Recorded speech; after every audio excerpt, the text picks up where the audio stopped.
La idea de que la Tierra puede estar en movimiento sugiere una gran paradoja, y es cómo puede ser posible que la Tierra esté en movimiento de rotación y de traslación y que ese movimiento no genere efectos catastróficos, devastadores, que todo el mundo podría estar apreciando, sino que toda la apariencia y toda la intuición nos dice que la Tierra está en reposo. Con el fin de resolver esta situación tan aparentemente paradójica, entonces se plantea la propuesta galileana de que la Tierra está en movimiento, pero que por principio su movimiento no se siente. La idea de que el movimiento no se siente es la idea del movimiento inercial sobre la cual se va a construir toda la física clásica, toda la física newtoniana. Siguiendo esta concepción del movimiento, radicalmente diferente de la concepción previa, según la cual el movimiento era el efecto producido por una fuerza, para pasar a la idea de que el movimiento es simplemente un estado que permanece en tanto factores externos al sistema no lo afecten, se llama la relatividad galileana y en manos de Newton va a dar lugar, gracias a su extraordinaria intuición matemática, a una ley de gravitación universal expresada en unos términos matemáticos que van a tener la posibilidad no solo de explicar, de dar cuenta de todo lo que ya se conoce sobre la astronomía, sino de dar cuenta de una gran cantidad de nuevos fenómenos que ni siquiera habían sido observados. La potencia extraordinaria de la capacidad explicativa y predictiva de la teoría newtoniana de la gravitación va a marcar una senda en el desarrollo futuro de la física y de la ciencia. Si bien la observación directa y la intuición nos dicen que la Tierra está en reposo, hay buenas razones para creer que la Tierra rota sobre su eje y que gira alrededor del Sol. La falta de evidencias del movimiento era la mayor objeción que se presentaba a la propuesta de modelos heliocéntricos como la que había formulado Copérnico. Sin embargo, convencido de la validez de este modelo por una serie de razonamientos y de observaciones directas que se habían hecho, Galileo afirma que si el movimiento no se siente es porque por principio el movimiento no se siente. En realidad, lo único que se siente son los cambios de estado de movimiento. Galileo ha elaborado una visión del movimiento en la cual se puede plantear como principio fundamental que un sistema sobre el cual no hay acciones externas, en un lenguaje más preciso diríamos un sistema sobre el cual todas las fuerzas están completamente balanceadas, conserva su estado de movimiento. Con el fin de ilustrar esta percepción,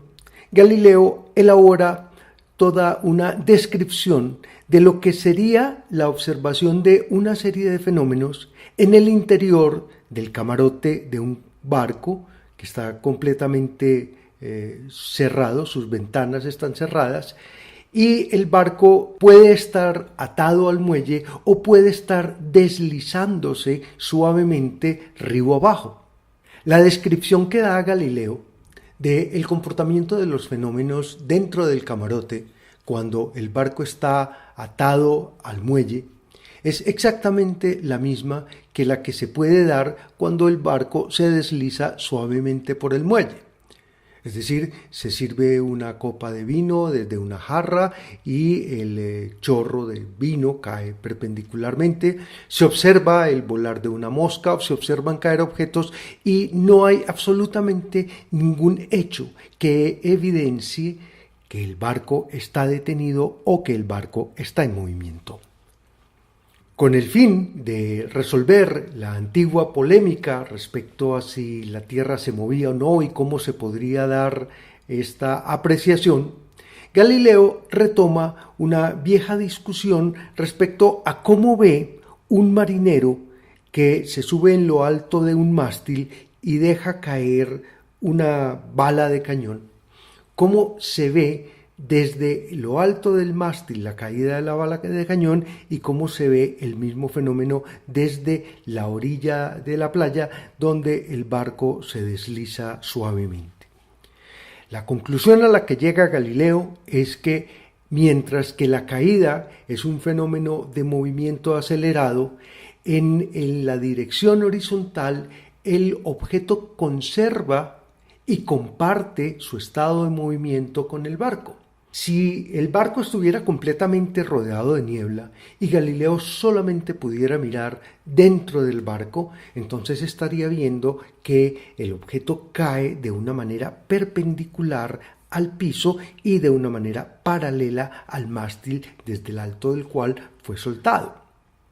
Por el contrario, una persona observando desde la orilla verá que a medida que el objeto va cayendo, también se va desplazando en la misma dirección del barco y la combinación de este movimiento, nos muestra Galileo en una elegante prueba matemática, es sencillamente un movimiento parabólico.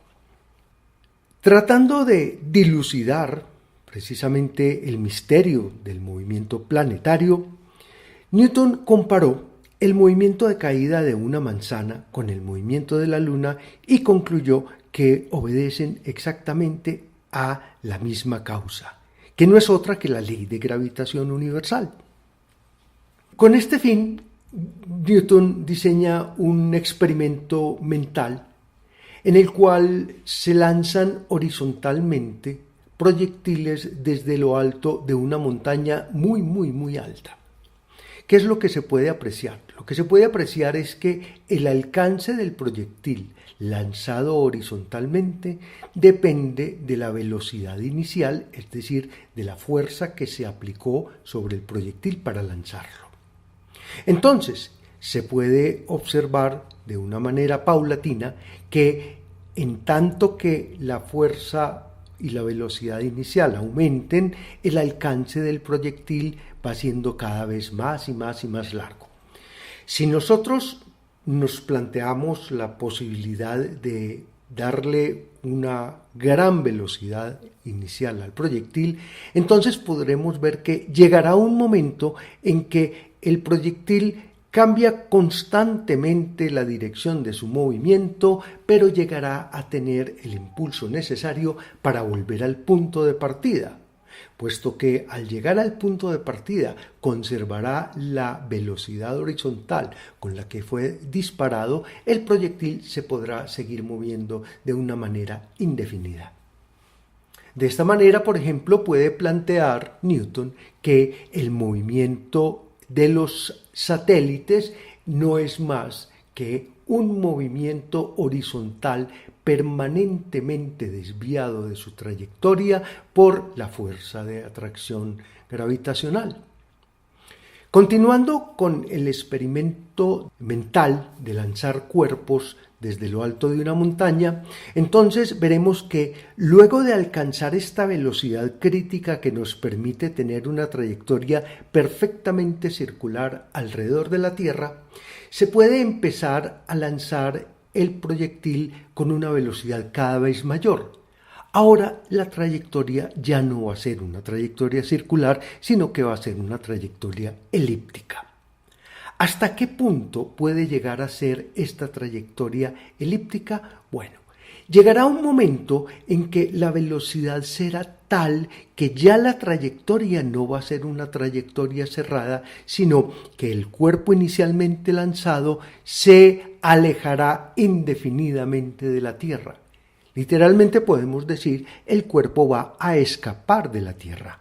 Va a escapar de la Tierra en aquel momento en que se le comunique la velocidad necesaria que llamaremos una velocidad de escape.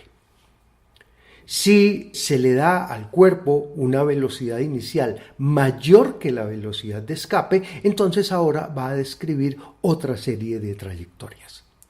Cuando el cuerpo adquiere la velocidad de escape, se puede demostrar que la trayectoria de su movimiento es de nuevo una trayectoria parabólica. encima de la velocidad de escape, el cuerpo va a describir otro tipo de trayectorias que serán hiperbólicas.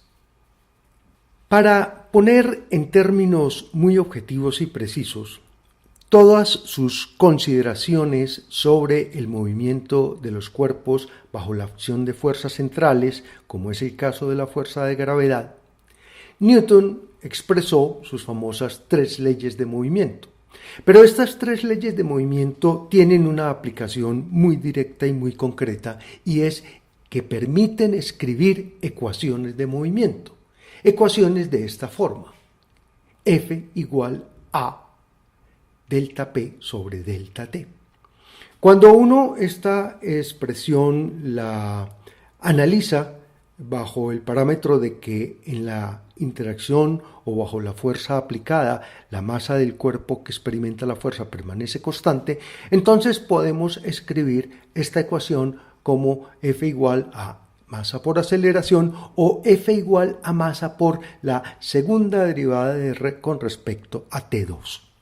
Sin preocuparnos mucho de los detalles del cálculo infinitesimal que se necesitan para resolver esta ecuación, podemos decir que sencillamente esta es una ecuación en la que a la izquierda está una determinada ley de fuerzas y a la derecha hay una expresión cuya solución es el término R. R es la llamada trayectoria del cuerpo. La solución de esta ecuación es la trayectoria del movimiento, y Newton demostró que si la ley de fuerza es la fuerza de atracción gravitacional, entonces esta fuerza tiene esta forma: es el producto de las masas de los cuerpos que interactúan dividido por el cuadrado de la distancia que los separa. Al resolver esta ecuación, suponiendo solamente 2 cuerpos, uno de los cuales es muchísimo más pesado que el otro, como en el caso del Sol y la Tierra, entonces se encuentra que la solución más general posible es una trayectoria cónica. Esto es de mayor importancia. Ya habíamos visto que las trayectorias cónicas son el resultado de intersectar un cono con un plano. Dependiendo del ángulo entre el plano y el eje del cono, entonces se puede tener una de las 4 cónicas que resultan ser las soluciones de las ecuaciones de movimiento de gravitación universal. Es decir, la circunferencia, habíamos visto que se daba de una única manera para una única velocidad inicial. La parábola, que también se da para una única configuración y una única velocidad, y entre ellas una familia infinita de curvas que son por una parte las elipses y por otra parte las hipérbolas. Armado con esta poderosa herramienta, Newton fue capaz de describir el movimiento planetario asumiendo el Sol como centro de todos los movimientos y describiendo el movimiento de cada uno de los demás planetas y satélites de acuerdo con las condiciones iniciales que se podían estimar. Notable resultado de la ley de gravitación de Newton es que a partir de ella se puede obtener la ley de caída de los cuerpos. Miremos. Puesto que fuerza es igual a masa por aceleración, digamos la masa del cuerpo 1 por la aceleración que experimenta debido a la interacción gravitacional con el cuerpo 2. Entonces, masa del cuerpo 1 por aceleración 1 es igual a el producto de las masas m1 por m2 sobre la distancia de ellos al cuadrado. De esta expresión podemos ver que se elimina el término correspondiente a la masa del cuerpo cuyo movimiento estamos examinando. Y entonces resulta que la aceleración de ese cuerpo es independiente de la masa del cuerpo y solo depende de las características del cuerpo que ejerce la fuerza central, en este caso del Sol. Si pensamos en el caso del movimiento de caída de los cuerpos en la Tierra, entonces, aplicando un razonamiento similar, podremos ver que la aceleración con la que caen los cuerpos depende única y exclusivamente de la masa de la Tierra y de la distancia del cuerpo al centro de la Tierra. Otros fenómenos de características puramente gravitacionales, como por ejemplo el fenómeno de las mareas, es un fenómeno que se puede explicar en términos gravitacionales hasta donde ello sea posible, porque en realidad el fenómeno de las mareas es un fenómeno bastante complejo. Sin embargo, se puede apreciar la participación que tiene la fuerza gravitacional de la Luna y el Sol sobre las grandes masas de agua para producir las mareas en la Tierra. Otra cosa es la periodicidad de las mareas debido a accidentes geográficos locales, pero el efecto neto del Sol y la Luna sobre la Tierra en la producción de las mareas es explicada por la fuerza de gravitación. También es notable que las leyes de Kepler del movimiento planetario, que fueron prácticamente las primeras leyes universales que se plantearon, son simples casos particulares de la aplicación de la más general y precisa ley de gravitación universal de Newton. Ya hemos visto cómo el caso del movimiento elíptico de los planetas no es más que una de las 4 posibilidades de las formas de los movimientos bajo fuerzas centrales de tipo gravitacional. Por su parte, la segunda ley de Kepler, o ley de áreas, es otra manifestación de las leyes de Newton expresadas en torno a la conservación del movimiento rotacional de un sistema aislado. En este caso, podemos considerar que el Sol y el planeta se pueden tomar como un sistema aislado, y entonces, dado que la trayectoria es elíptica y el planeta a veces está más cerca y a veces está más lejos del Sol, con el fin de conservar el movimiento rotacional, se satisface esta condición que coincide con la ley de áreas.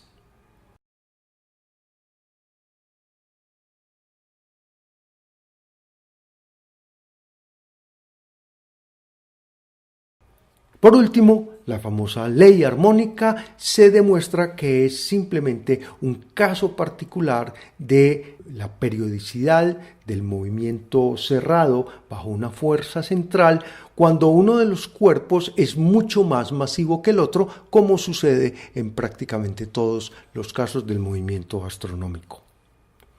Otras demostraciones, tanto o más impresionantes, de la validez y de la potencia de la teoría de gravitación universal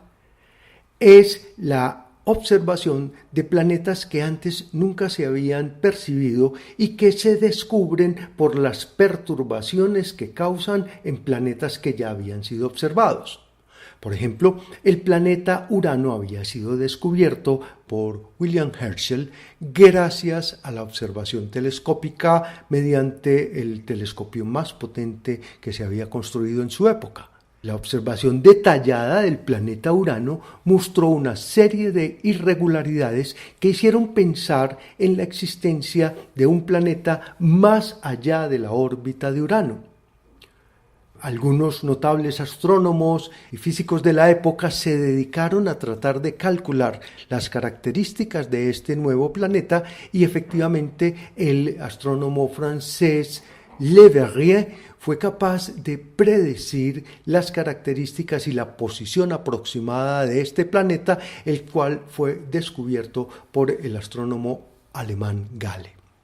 Esto fue una singular verificación de la potencia de la teoría newtoniana. Para redondear este tema, podemos decir que una nueva y muy poderosa verificación de la validez de la teoría newtoniana de la gravitación es el éxito de la exploración espacial, que nos ha permitido enviar satélites hasta nuestra vecina Luna y hasta el más remoto de todos los cuerpos de nuestro sistema solar, el planeta enano Plutón. La posibilidad de verificar con alto grado de precisión los fenómenos predichos por la teoría newtoniana de la gravitación, tales como los efectos de las mareas, el achatamiento de la Tierra o el descubrimiento de nuevos planetas, brindaron una extraordinaria confianza a la teoría que de esta manera se había desarrollado. Como habíamos dicho al principio,